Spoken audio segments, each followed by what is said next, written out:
वबरकातुहू। आप तमाम आप का बहुत शुक्रिया कि नज़्म व ज़ब्त का मुज़ाहिरा आपने किया। आपके लिए जो मार्किंग की गई है सफ़ों के अंदर, बराए मेहरबानी आपसे गुजारिश होगी कि उसी निशान के पास आप खड़े हों तो ये बड़ा अच्छा हो जाएगा, ताकि जो एक नज़्म व ज़ब्त का मुज़ाहिरा हो रहा है वो बिल्कुल हो जाए। अच्छा, पहली सफ़ के अंदर जो मार्किंग है वो मुसल्ले के बीच के अंदर है, लेकिन जो दूसरी सफ़ में मार्किंग है ना वो लाइन के ऊपर है, वो मुसल्ले के बीच में नहीं है। तो इसलिए ये ज़िग-ज़ैग की कैफियत होगी, पीछे वाला बंदा आगे के दो बंदों के बीच में होगा। तो इसलिए मेहरबानी करके अभी से आप निशानात को ज़रा देख लीजिए, ताकि जब जमात का वक्त हो तो सफ़े सीधी करने में वक्त हमारा ज़ाया ना हो। तो अभी से वो सफ़े अभी से सीधी हो जाए, बड़ी मेहरबानी। दूसरा आपसे अर्ज़ ये करनी है कि कल से पहले तक जो सूरत हाल थी वो अलग थी और आज जो सूरत हाल है वो अलग है। सदर पाकिस्तान के साथ जो उलमा की मुशावरत हुई उसके मुताबिक जो SOPs तय पाई गई, जो एहतियाती तदाबीर तय पाई गई हैं, उसके मुताबिक हमने अमल किया। कालीन भी उठ गए, दरियाँ भी उठा दी, हमने फ़र्श भी धो दिए, सैनिटाइज़र भी फ़र्श पे लगा दिया और हमने सोशल डिस्टेंसिंग के लिए मार्किंग भी कर दी। हमने अपनी तरफ से कोई कसर अल्हम्दुलिल्लाह नहीं छोड़ी।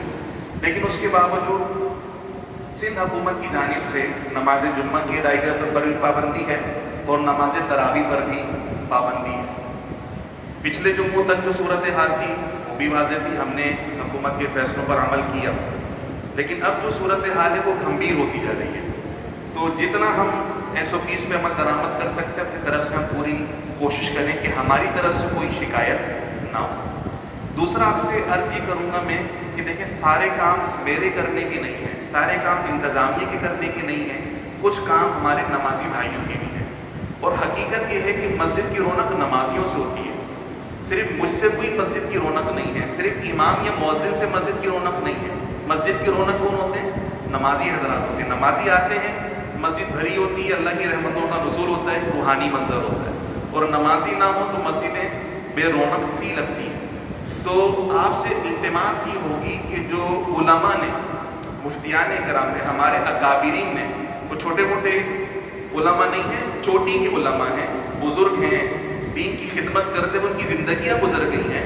अगर उन्होंने हुकूमत के साथ कोई मुआहिदा किया है तो हम सबको अपने उलमा के वक़ार का ख्याल करना चाहिए। हमें अपने बुज़ुर्गों के वादे की पासदारी करनी चाहिए। मुफ्ती मुनीबुर रहमान साहब मदज़िल्लुहुल आली दम का उनका साया सलामत रखे अल्लाह पाक, तो वो अपने घर में नमाज़ पढ़ रहे हैं, हालांकि उनकी बहुत बड़ी मस्जिद है और वो मस्जिद में आना चाहें तो कोई रोक नहीं सकता उन्हें। लेकिन वो रज़ाकाराना तौर पे कि चूँकि हमने हुकूमत से ये वादा किया है कि 50 साल से ज़ायद उम्र का कोई बुज़ुर्ग नमाज़ी मस्जिद नहीं जाएगा, तो पहले मैं खुद अमल कर रहा हूँ, मैं मस्जिद नहीं जा रहा, मैं अपने घर में नमाज़ पढ़ूँगा। तो जब हमारे अकाबिरीन अमल कर रहे हैं तो फिर हमें शर्म करने, हमें किस बात की शर्म आ रही है अमल करने में? वो हमें ये उम्मीद दिला रहे हैं कि अगर आप घर में नमाज पढ़ेंगे तो जमात छोड़ने का गुनाह आपके ऊपर नहीं होगा। तो इस इंतशार के वक्त में, इस अनारकी के वक्त में हमें सब्र व तहम्मुल का मुज़ाहिरा करना चाहिए, नज़्म व ज़ब्त का मुज़ाहिरा करना चाहिए, क्योंकि मुसीबत के वक्त में पता चलता है कि हम कितने बाशऊर हैं। मुसीबत के वक्त में पता चलता है कि कितना तहम्मुल हमारे अंदर है। आम कैफियत में तो कोई भी कुछ कर ले, मुसीबत जब आती है तब जो है ना वो जांच होती है। हम कितना अपने उलमा से मोहब्बत करते हैं, कितना बुजुर्गों का एहतराम करते हैं और कितना उनको फॉलो करते हैं, ये अब जांचने का वक्त है। तो मेरी कोई हैसियत और औकात नहीं है कि मैं किसी भी मुसलमान भाई को मस्जिद में आने से रोकूं, मेरी क्या हैसियत है, और ना कोई रोकने की जसारत कर सकता है। लेकिन इस वक्त जो मुकाबला है वो है मजहब परस्तों में और लादीनियत तबके के अंदर। ये दो मुकाबले चल रहे हैं, मुकाबले की कैफियत पैदा हो चुकी है। तो मैं आपसे हाथ जोड़ के अपील करूंगा कि आप इसको समझने की कोशिश करें, जज्बातियत का मुजाहिरा ना करें, जज्बाती मुसलमान ना बने। इस वक्त उम्मत के बड़ों पर बड़ी कठिन जिम्मेदारी आई हुई है। भाई ये भी तो हो सकता था कि वो भी घर में बैठ जाते, मस्जिद बंद होती हो जाए, उन्हें क्या सरोकार, नमाजियों पे पाबंदी लग जाए, उन्हें क्या सरोकार, लेकिन वो घर में नहीं बैठे। इस पीराना साली में, इस बुजुर्गी के आलम में भी बाहर निकले। सारी पाबंदियां तो नहीं, मस्जिदें बंद नहीं होंगी, मस्जिदों को आबाद किया जाएगा, सनतें खुल सकती हैं, मार्केटें खुल सकती हैं, बैंक खुल सकते हैं, तो मस्जिद क्यों नहीं खुल सकती? उन्होंने कहा कि हम करके दिखाएंगे, SOP बनाएं, आप हमारे लिए SOP बनाएं, हम करके दिखाएंगे। اس پہ عمل کرنا آپ کی اور میری ذمہ داری ہے۔ میں آپ سے ہاتھ جوڑ کے اپیل کرتا ہوں کہ جو ہمارے علماء نے وعدہ کیا حکومت سے، ہمارے بزرگ عمل کر رہے ہیں، ہمیں اپنے علماء کی لاج رکھنی چاہیے، اپنے بزرگوں کی لاج رکھنی چاہیے۔ میرے ایک فرد کے عمل سے نہ تو مسجد پہ کوئی حرف آنا چاہیے، نہ ہی بزرگوں پہ کوئی حرف آنا چاہیے۔ صرف 10 بستہ اپیل ہے، باقی آپ خود مختار ہیں، آپ اپنی مرضی کے مالک ہیں، چاہے تو عمل کریں چاہے تو نہ کریں۔ آپ یہ ہو سکتا ہے مجھے اٹھا کے باہر پھینک دیں کہ یہ کون ہوتا بولنے والا۔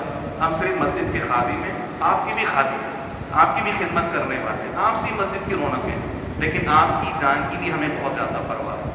اس لیے 10 بستہ عرض ہوگی کہ جو SOPs بتائی گئی ہیں، جو ہدایات دی گئی اس پہ عمل کر لیں۔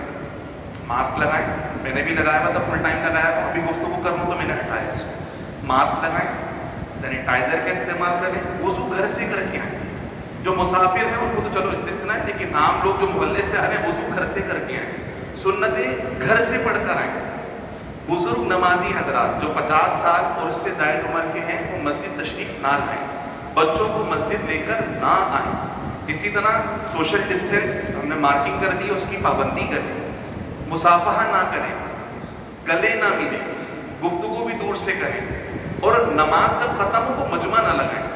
اب دیکھیں جیسے نماز میں آپ تحمل سے آ گئے، لیکن جب نماز سے واپسی کا منظر ہوگا وہ الگ ہی قسم کا ہوگا۔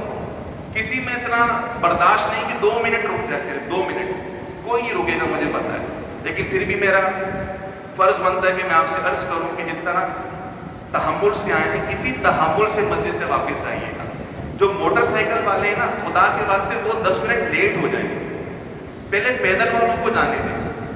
وہ پیدل والے نکل رہے ہوتے ہیں، موٹر سائیکل بیچ میں گھس جاتی ہے، خدا کے واسطے تھوڑا سا مطلب ایک قوم ہونے کا ثبوت دیں، رسول اللہ کے امتی ہونے کا ثبوت دیں، تھوڑا سا ذمہ داری کا مظاہرہ کریں آپ لوگ۔ اور جو SOPs بتائی گئی ہیں باہر لکھ کر بھی لگائی ہیں، ہم نے ہینڈ بل تقسیم کیے ہیں، آپ لوگوں کو ملے ہینڈ بل، اس ہینڈ بل کے اندر بھی ہم نے لکھی ہے، تو برائے مہربانی تمام چیزوں پر سختی کے ساتھ عمل کریں۔ اللہ پاک ہماری مساجد کی رونقوں کو دوبارہ سے بحال فرمائے، حرمین شریفین کی رونقوں کو اللہ پاک بحال فرمائے۔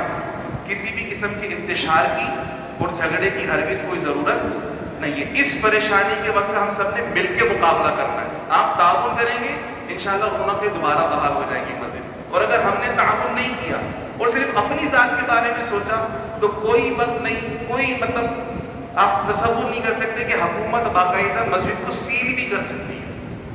تو آپ امید ہے، اور میں گزارش کروں گا پھر آپ سے کہ جو SOPs بنائی گئی ہیں اس کے اوپر آپ عمل کریں، ضد نہ کریں، بڑی مہربانی ہوگی آپ کی۔ اللہ پاک آپ سب کو جزائے خیر عطا فرمائے، خوب ہمت اور صبر عطا فرمائے۔ اگر کسی نے سنتیں نہیں پڑھی تو فٹافٹ سنتیں پڑھ لیں، جلدی سے سنتیں پڑھ لیں، پھر انشاءاللہ خطبے کی اذان ہوگی اور امام صاحب خطبہ دیں گے، جلدی سے سنتیں پڑھ لیں۔